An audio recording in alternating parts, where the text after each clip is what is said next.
আমন্ত্রণ দীপ্ত সংবাদে আপনাদের সাথে আছি আমি ইয়াসমিন সুমনা। শুরুতেই ফুটবল বিশ্বকাপ 2026।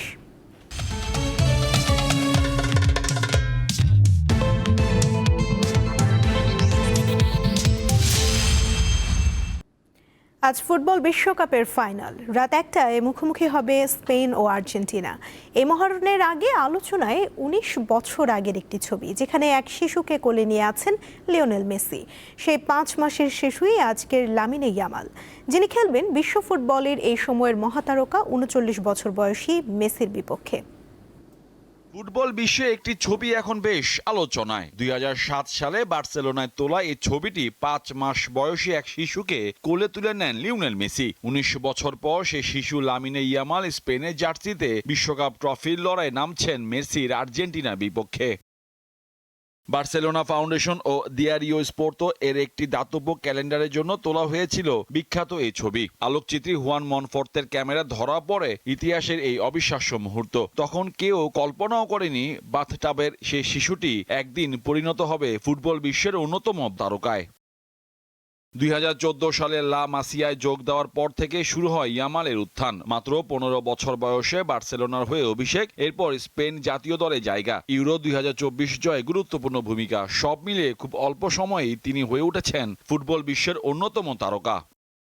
আন্তর্জাতিক মান, সেরা fire resistance, BRB cables. Club ও জাতীয় দলে ইয়ামালের পরিসংখ্যানও ঈর্ষণীয়। বার্সেলোনা জার্সিতে 149 ম্যাচে গোল করেছেন 49টি। 3টি লা লিগা শিরোপার পাশাপাশি স্পেনের হয়ে এরই মধ্যে জিতেছেন ইউরোপিয়ান চ্যাম্পিয়নশিপও। ইয়ামালের প্রতিভায় মুগ্ধ চিরপ্রতিদ্বন্দ্বী রিয়াল মাদ্রিদে ব্রাজিলিয়ান তারকা ভিনিসিয়াস জুনিয়রও। তার ভাষায় লামিনে ইয়ামাল বিশ্বের অন্যতম সেরা ফুটবলার। সে একাই স্পেনকে বিশ্বকাপ জিতিয়ে দেওয়ার সামর্থ্য রাখে। বিশ্বকাপ ফাইনালের আগে স্পেন শিবিরে রয়েছে কিছুটা উদ্বেগ, কারণ ফ্রান্সের বিপক্ষে সেমিফাইনালে বা উরুতে আঘাত পাওয়ার পর মূল অনুশীলনে দেখা যায়নি ইয়ামালকে। তবে স্প্যানিশ মেডিকেল টিম জানিয়েছে তারা আশাবাদী আর্জেন্টিনার বিপক্ষে ফাইনালে খেলতে কোনো সমস্যা হবে না এই তরুণ উইঙ্গারের। এক পাশে বিশ্বকাপ জয়ী কিংবদন্তি লিওনেল মেসি, অন্য পাশে লামিনে ইয়ামাল। ইতিহাসের এক ছবি এবার রূপ নিতে যাচ্ছে বিশ্বকাপ ফাইনালের সবচেয়ে আবেগঘন বাস্তবতায়। 19 বছর আগে একই ফ্রেমে বন্দী হওয়া এই দুই মুখ রোববার রাত 1টায় বিশ্বকাপ ফাইনালে মাঠে নামবে একে অপরের প্রতিদ্বন্দ্বী হয়ে। মোহাম্মদ হাসিব, দীপ্ত স্পোর্টস। এবার অন্য প্রসঙ্গ। আজ দেশের অধিকাংশ এলাকায় দমকা হাওয়া সহ বৃষ্টি বা বজ্রবৃষ্টির পূর্বাভাস দিয়েছে আবহাওয়া অধিদপ্তর। পূর্বাভাস অনুযায়ী খুলনা, বরিশাল, পটুয়াখালী, নোয়াখালী, কুমিল্লা, চট্টগ্রাম, কক্সবাজার এবং সিলেট অঞ্চলের উপর দিয়ে দক্ষিণ বা দক্ষিণ পূর্ব দিক থেকে ঘন্টায় 45 থেকে 60 কিলোমিটার বেগে অস্থায়ীভাবে দমকা বা ঝোড়ো হাওয়া সহ বৃষ্টি অথবা বজ্রবৃষ্টি হতে পারে। এ কারণে এসব এলাকার নদীবন্দরকে 1 নম্বর সতর্কতার সংকেত দেখাতে বলা হয়েছে। রংপুর, ময়মনসিংহ ও সিলেট বিভাগের কোথাও কোথাও ভারী থেকে অতি ভারী বর্ষণ হতে পারে। আবহাওয়া অধিদপ্তর আরও জানিয়েছে, বৃষ্টিপাতের প্রভাবে সারা দেশে দিন ও রাতের তাপমাত্রা সামান্য কমতে পারে।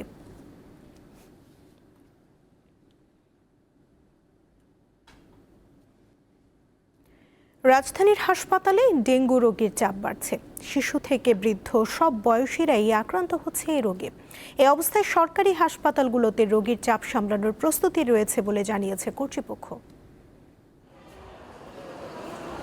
পানি জমে থাকা ছাদ, নির্মাণাধীন ভবন, পরিত্যক্ত টায়ার, ফুলের টব কিংবা খোলা ড্রাম, এসব এডিস মশার নিরাপদ প্রজনন স্থল। রাজধানীর বিভিন্ন এলাকায় মশার উপদ্রব বেড়েছে, একই সঙ্গে হাসপাতালগুলোতেও বাড়ছে ডেঙ্গু রোগীর চাপ। স্বাস্থ্য অধিদপ্তরের তথ্য অনুযায়ী শনিবার সকাল পর্যন্ত 24 ঘন্টায় ডেঙ্গুতে আক্রান্ত 3 শতাধিক রোগী হাসপাতালে ভর্তি হয়েছে। এ সময় মারা গেছে 2 জন। চলতি মৌসুমের এখন পর্যন্ত আক্রান্তের সংখ্যা প্রায় 10,000। এর মধ্যে মারা গেছে অন্তত 30 জন।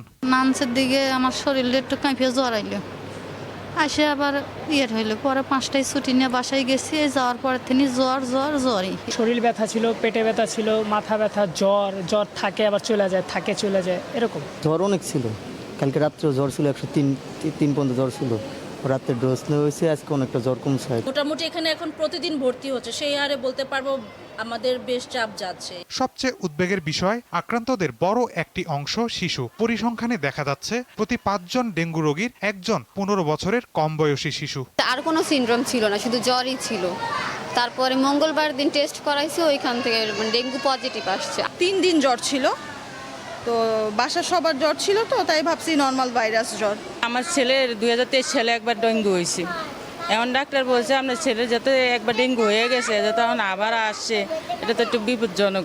এডিস মশার বংশবিস্তার সাধারণত বছরের মে মাস থেকে সেপ্টেম্বর কিংবা অক্টোবর পর্যন্ত সবচেয়ে বেশি হয়ে থাকে। আর এই সময় হসপিটালগুলোতে ডেঙ্গুতে আক্রান্ত রোগীর সংখ্যা অনেক বেশি বাড়তে থাকে। তবে আক্রান্ত হওয়ার আগে সচেতনতা বৃদ্ধির পরামর্শ দিচ্ছেন চিকিৎসকেরা। চিকিৎসকরা বলছেন ডেঙ্গু এখন শুধু জ্বর নয়, অবহেলা করলে এটি প্রাণঘাতী হয়ে উঠতে পারে। ডেঙ্গুর যে মৌসুমটাতে আসলে ডেঙ্গুর যেই সিনারিওটা আমাদের দেশে বিগত অনেক বছর থেকে যেটা দেখে এসেছি, আমরা সবসময় মনে করছি যে ডেঙ্গু চিকিৎসা চাইতে এটাকে প্রতিরোধ কিভাবে করা যায় বা ডেঙ্গুতে আক্রান্ত কতটা কম হওয়া যায়, এদিকেই আসলে বেশি সচেতন হওয়া দরকার। ব্যক্তিগত প্রোটেকশনের ক্ষেত্রে আমরা বলবো যে সবাই যেন একটু ফুল স্লিভ জামা কাপড় পরে থাকেন, অথবা ফুল হাতা জামা কাপড় প্যান্ট এগুলো পরে থাকেন, এবং নিজের বাসা বাড়ি এগুলোকে যেন পরিষ্কার পরিচ্ছন্ন রাখেন। ডেঙ্গু রোগের চিকিৎসা নিশ্চিতে প্রয়োজনীয় প্রস্তুতি রয়েছে বলে জানান এই চিকিৎসক। পুরো দেশের মধ্যে সরদি মেডিকেল কলেজে সর্বোচ্চ সংখ্যক রোগী ভর্তি আছে, তো সেই হিসাবে আমাদের রোগী ম্যানেজমেন্টও ভালো হচ্ছে, আমাদের রোগী সুস্থ হয়ে ডিসচার্জ করা হচ্ছে। আলহামদুলিল্লাহ এখন পর্যন্ত ক্যাজুয়ালিটি বা রোগীর মৃত্যুর সংখ্যাটাও যথেষ্ট কম। ডেঙ্গু রোগী ম্যানেজ করতে গেলে আমাদের যে বিষয়গুলোর প্রয়োজন হয়, বিশেষত চিকিৎসার জন্য যথেষ্ট ফ্লুইড থাকা, স্যালাইন থাকা, বা আমাদের যেটাকে আমরা বলি যে কলয়েডাল সলিউশন, হাইপারটোনিক যেগুলো আছে, এগুলো মোটামুটি আমাদের কাছে এই মুহূর্তে আমাদের কাছে এডিকুয়েট আছে। সরকারি হাসপাতালে ডেঙ্গুর পরীক্ষা বিনামূল্যে করার নির্দেশ দিয়েছে স্বাস্থ্য মন্ত্রণালয়। মাহিদুর রহমান, দীপ্ত সংবাদ, ঢাকা। বিএনপি সরকারের 5 মাসে অর্থনৈতিক স্থিতিশীলতা, সামাজিক সুরক্ষা ও প্রশাসনিক সংস্কারে উল্লেখযোগ্য অগ্রগতি হয়েছে, এমনটাই জানালেন প্রধানমন্ত্রীর উপদেষ্টা মাহদি আমিন। রাষ্ট্র পরিচালনায় স্বচ্ছতা, সুশাসন ও জনকল্যাণে অগ্রাধিকার দেওয়া হচ্ছে বলে জানান তিনি। বিএনপি সরকার গঠনের 5 মাস পূর্তি উপলক্ষে শনিবার সংবাদ সম্মেলনের আয়োজন করে প্রধানমন্ত্রীর কার্যালয়। এতে সরকারের অর্জনের কথা তুলে ধরেন প্রধানমন্ত্রীর উপদেষ্টা মাহদি আমিন। জানান তারেক রহমানের সরকার মানুষের প্রত্যাশা পূরণে অগ্রাধিকার দিচ্ছে।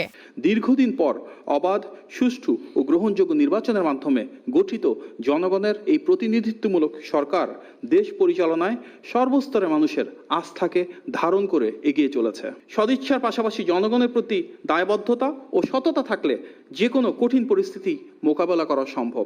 তিনি জানান দ্রব্যমূল্য নিয়ন্ত্রণ ও আর্থিক খাতের শৃঙ্খলা ফেরাতে সরকার গুরুত্ব আরোপ করছে। মাত্র 3 মাস 13 দিনের মাথায় জনবান্ধব বাজেট ঘোষণা, অধিকাংশ নিত্য প্রয়োজনীয় ট্যাক্স কমানো, বিনিয়োগ ও বাণিজ্য বান্ধব বাজেট প্রণয়ন, শিক্ষা, স্বাস্থ্য ও সামাজিক সুরক্ষায় বাজেটের বৃহত্তম অংশের বরাদ্দ, এবং এবারই প্রথম আমরা দেখেছি বাজেটের পর বিশেষভাবে কোনো পণ্যের দ্রব্যমূল্য বাড়েনি, এবং জীবনমুখী ও বাস্তবমুখী বাজেটের ফলে নিত্যপণ্যের দাম স্থিতিশীল থেকেছে, যা ইতিপূর্বে সিন্ডিকেট বা কৃত্রিমভাবে পণ্যের মূল্য বৃদ্ধি করার একটা সংস্কৃতি ছিল। জনগণের আস্থা ও সমর্থন নিয়ে সব চ্যালেঞ্জ মোকাবেলা করে সরকার এগিয়ে যাচ্ছে বলে জানান প্রধানমন্ত্রীর এই উপদেষ্টা। ইউরোপিয়ান ইউনিয়ন সহ সকল দেশের সঙ্গে উচ্চ পর্যায়ের বৈঠকে অর্থনৈতিক সংস্কার, বিনিয়োগ, কর্মসংস্থান এবং জনগণের সাথে জনগণের সম্পর্ক, এগুলো নিয়ে বহুবিধ প্রোগ্রেস হয়েছে।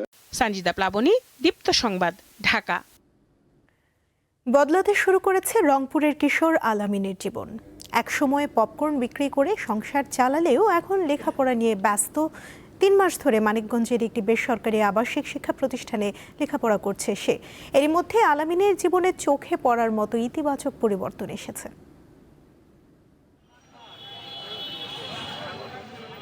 একসময় রংপুরের ব্যস্ত শহরে এভাবে পপকর্ন হাতে দেখা যেত আলামিনকে। তখন তার সংসার চলতো পপকর্ন বিক্রির টাকায়। এ বিষয়ে গত 11 এপ্রিল দীপ্ত টিভিতে একটি সংবাদ প্রচারের পর বদলে যায় কিশোর আলামিনের জীবন। পপকর্নের ঝুড়ির পরিবর্তে এখন তার হাতে শোভা পাচ্ছে বই খাতা। সে এখন লেখাপড়া করছে মানিকগঞ্জের মুন্নু স্কুল অ্যান্ড কলেজে। নতুন এই জীবন খুব সহজে মানিয়ে নিয়েছে আলামিন। সহপাঠীরাও খুশি আলামিনকে পেয়ে। এখানে পড়াশোনা করতে ভালো লাগে, মিসরা অনেক ভালো, স্যার অনেক ভালো, আমার বন্ধু বান্ধবরা অনেক ভালো। আলামিন আমাদের সাথে অনেক ভালো ব্যবহার করে, ও অনেক ভালো পড়াশোনা করে। পাঠ্য বইয়ের পাশাপাশি সৃজনশীল কাজেও তার আগ্রহ রয়েছে।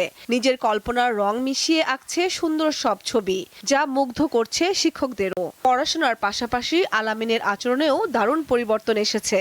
এখানে আসার পরে স্যারদের গাইডলাইন, আমাদের হোস্টেলের অনেকে স্যার এসে ওকে দেখিয়ে দেওয়ার পরে ও অনেক ইমপ্রুভ করেছে। আলামিন যখন প্রথম এসেছিল তখন সে সবার সাথে তাল মিলিয়ে চলতে পারছিল না। তো বর্তমান যে পরিস্থিতি তার, সে খেলাধুলায় যেমন ইমপ্রুভ হয়েছে, পড়ালেখায় যেমন ইমপ্রুভ হয়েছে। আলামিন আমাদের জন্য একটা বড় ধরনের একটা চ্যালেঞ্জ।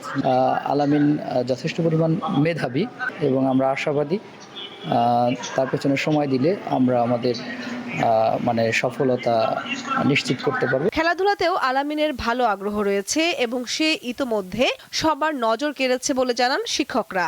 ডেভেলপটা হচ্ছে আস্তে আস্তে, এবং কিছুদিন আগে যে আমাদের মার্কস অলরাউন্ডার একটা প্রতিযোগিতা হয়েছিল, আলামিন সেখানে অংশগ্রহণ করেছে এবং একটা সার্টিফিকেটও অর্জন করেছে।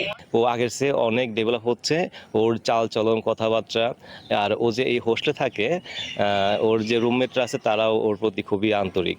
আলামিনের উচ্চ মাধ্যমিক পর্যন্ত পড়াশোনা এবং থাকা খাওয়ার দায়িত্ব নিয়েছে Munnu international school and college.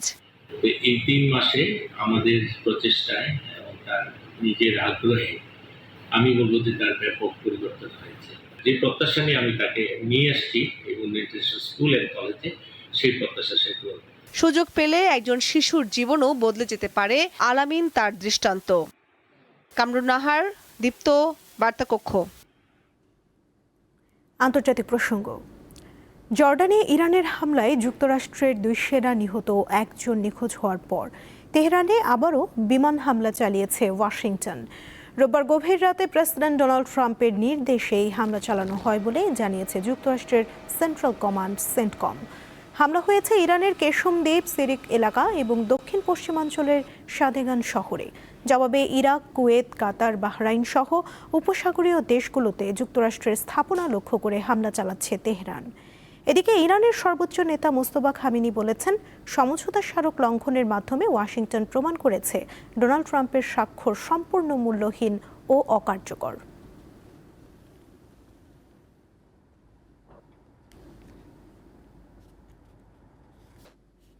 এই ছিল এখনকার মতো। পরবর্তী সংবাদ বেলা 12টায় দেখার আমন্ত্রণ রইল।